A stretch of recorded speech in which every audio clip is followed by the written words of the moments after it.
How's it going, guys? Summit here. Hope you're all having a nice day. In this video, I want to show you how I managed to do John Prodman solo, and I'm also going to be showing my build and going over how you can also do John Prodman solo.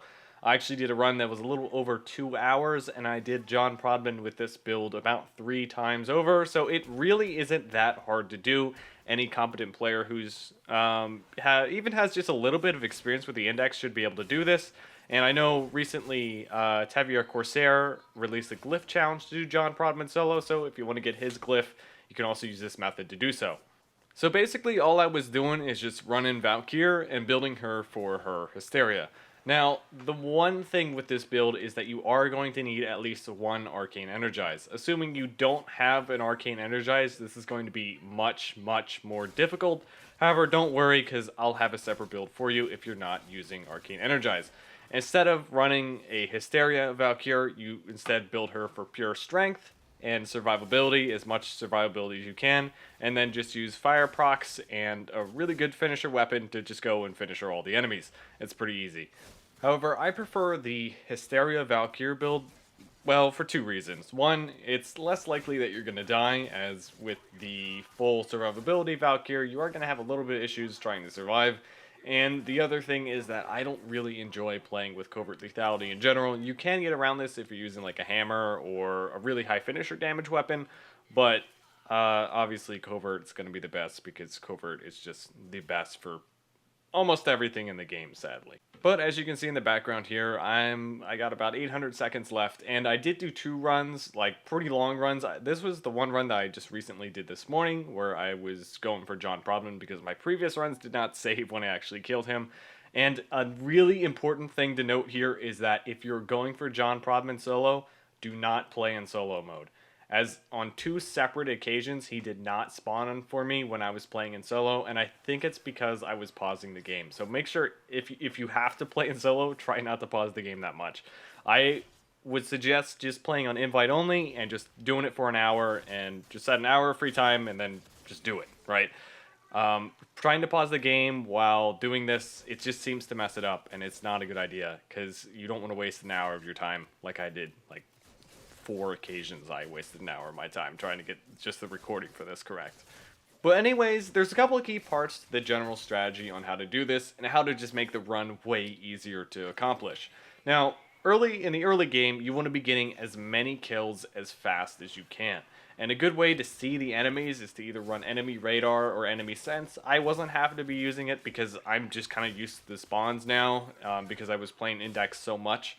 But if you're not used to index or you're just trying to do it for your first time, I suggest going in with any enemy radar or enemy sense. It really does help out. Now, the other thing that you can do if you don't want to run those 2 mods, because they do take up a spot for something that you could put on like a damage mod on there. Now, instead of running an enemy radar or enemy sense, I would suggest looking at where your specters are shooting, because the specters will aim through the walls and they're usually aiming at enemies on the other side of that wall. So just look on the map where your specters are at and just move with your specters, and they'll generally be near enemy opponents. The other important thing to note is that there is one enemy in here that will really screw up your day and mess you up, especially if you're running the Hysteria build. Now, there is a Kamba type enemy that spawns in here. Kamba isn't actually its real name, but essentially it's like the Scrambus, where it will remove some of your abilities and it can remove you out of Hysteria. Now, there's a 1 in 4 chance of that group of enemies spawning in with him, and then there's a 1 in 4 chance of him actually removing your ability. Now, to get rid of him, I was actually using this tile set as opposed to the other one because it's super easy to knock enemies off the edge that you don't want there. So, say he spawns in and he's the guy that's going to be removing my Hysteria. I just basically go into my operator mode and then use Zeneric to knock him off the edge. It's really easy, and then he'll respawn as a different type, most likely, right? There's a 1 in 4 chance of him respawning as the same kind of type enemy, but you can just go and knock him off the edge again with Zeneric and you'll be all set. And I was using Zeneric for that purpose as opposed to Neramon because as soon as you leave Hysteria, your combo counter will reset, and it does not stay on there even with Neramon's passive, sadly. As I was trying to build for Drifting Contact earlier, and it really did not work as well as the current build that I'm using. Another important thing to note is that you really should be using the ground finishers once enemies exceed like level 200. That is the point at which using ground finishers actually exceeds how fast you can kill them just using the regular slide attack. And you're going to want to be using the slide attack for everything else. Basically, later on, it's a combo of slide attacks and ground finishers. Ground finisher, the enemies that you can, they can resist it, so you just got to get used to their mechanics and just how you should ground finisher them. And the other way to get around this is just to use fire procs and finisher them, which is plenty good all the way up until like level 400 or so. That's why I started to have problems, why I wasn't insta-killing them, and that's mainly because Stun Wraith plus Condition Overload is really, really crazy, or just any 100% status shotgun in general, because you're going to get basically 5 statuses guaranteed on there, which is like 10 times damage to your finisher damage. So now I'm just going to quickly go over the builds with you guys. So starting right here with Valkyr, I had Steel Charge as the aura. That's obviously just to increase the damage of Hysteria. Power Drift, Transient Fortitude, Gladiator Finesse. This is actually interesting because the critical chance that stacks with the combo counter does actually work for Hysteria as well. And it's a nice mod to have on here, and it does grant a larger benefit compared to Intensify on here. If you want it to be a little bit more consistent, you can run Intensify as opposed to this, but either or, it's going to give you about the same damage, with this giving a little bit more damage at higher combo counters. I got Natural Talent on here. You can also replace Natural Talent with Intensify. However, I just find Natural Talent to be more useful overall, especially if you're switching in between Stun Wraith and Hysteria. Prime Flow is on here. Prime Flow is basically needed. You can run it with Flow, but you're going to have Prime Flow on here if you really want to like maximize the amount of energy you're going to have, and it just makes it way easier. Energy conversion is on there because obviously it's plenty consistent. You can grab energy orbs all the time in the index, and I got prime continuity on here. This is only to counteract the negative duration. If I didn't have prime continuity on here, then my drain would be just ridiculous. So you need to have prime continuity on.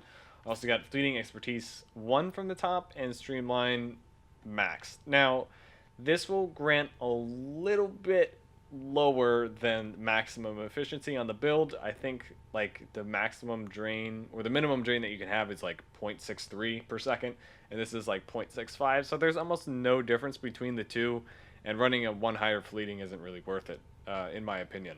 Now, as far as arcanes, I was running Arcane Strike and Arcane Energize. Arcane Energize was obviously there to keep my energy up, and Arcane Strike was just there for a little bit more attack speed.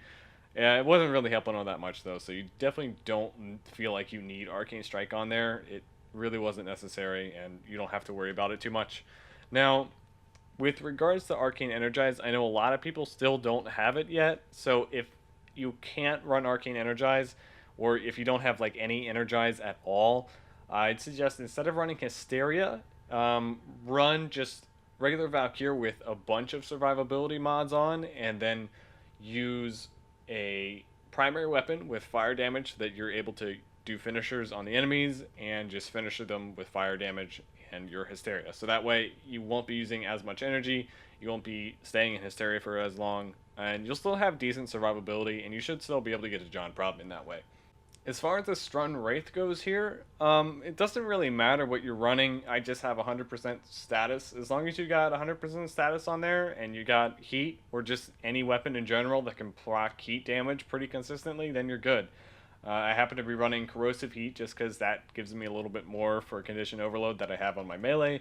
But again, as long as you got something that can proc heat, you're basically okay. I mean, you don't even really need a primary weapon if you don't want to run one. It's kind of just up to you. This is the build that I was running. You can feel free to copy it if you want. You don't have to. It is perfectly fine if you don't even want to run a primary weapon. Moving on over to the melee, this is actually really important because Valkyr gains all of her damage from Hysteria, and it's just completely dependent on your melee mods. Obviously, the melee weapon does not matter at all. I know there was a myth going around that Venka Prime could actually increase that combo counter on Hysteria, but as far as from my testing, it doesn't seem to be working, at least not on PS4. It might be working on PC, I'm not quite sure. Now, on here, I got Berserker, obviously, for more attack speed. It's 50% critical chance to base on Hysteria, so it's plenty of enough critical chance to proc Berserker enough. Shattering Impact is, I cannot stress how important this mod is for doing this. If you don't have Shattering Impact on, it's going to like reduce the time that you're able to stay in there by like half an hour. It's nuts. Like, you have to have this on. It's going to strip their armor really fast because their armor's pretty low at base. Like, their base armor isn't all that high, but obviously when they're level 2 or 300, it's going to be really high, and it's going to be really affecting your damage. Now, all the enemies in there are all weak to radiation damage, so I just got two 90% elements on there. If you want to run it 60-60, or if you don't have space for two 90s, that's fine. It'll give you a little bit more leeway with condition overload, and that might actually be giving you more damage because the uptime on your procs for condition overload might be slightly more, so it's kind of up to you. I was just running two 90s. 60-60 in place of one of these 90s would be fine, or even two 60-60s. It doesn't really matter too much. Organ Shatter was on there for critical damage. Condition Overload, obviously, just condition overload is just crazy, I'm sure. Most of you know that by now. Prime Reach is there for more range, and Prime Pressure Point, obviously, for more melee damage. I'm not running Drifting Contact on here, or I'm not running Naramon as a focus tree, and that's because as soon as you leave your Hysteria, essentially that'll just remove your combo multiplier entirely. So trying to build for that isn't really all that smart unless you have like a double Energize setup, which is super expensive. I'm sure some people can do it, and it's kind of hard to pull off, but that would be ideal, assuming you have two Energizes and you can pull that off and just stay at 100% drain the whole time. But I would suggest not going and do that and just run this, because it's assuming you get decent spawns the whole time during the run, then you should be okay, and you should be able to get to John Prodman pretty easily just with this general build. So here's a quick example of what a Valkyr build could look like, assuming you're not building for Hysteria, or maybe if you're just using Hysteria to do finishers, not just staying in it the whole time. Essentially, I just got a bunch of survivability mods on here, and I'm not really focusing... Well, if you were building for Hysteria, you would focus a little bit more on power strength. If you are using Hysteria to deal finishers, but if you're just using your melee, I suggest just a dagger with covert lethality, or a really high multiplier, like a finisher weapon, like a hammers have a really high finisher multiplier. I suggest using those, or a dagger. It doesn't really matter. It's up to you. Again, this is pretty easy to build. It's not really as involved as the Hysteria build.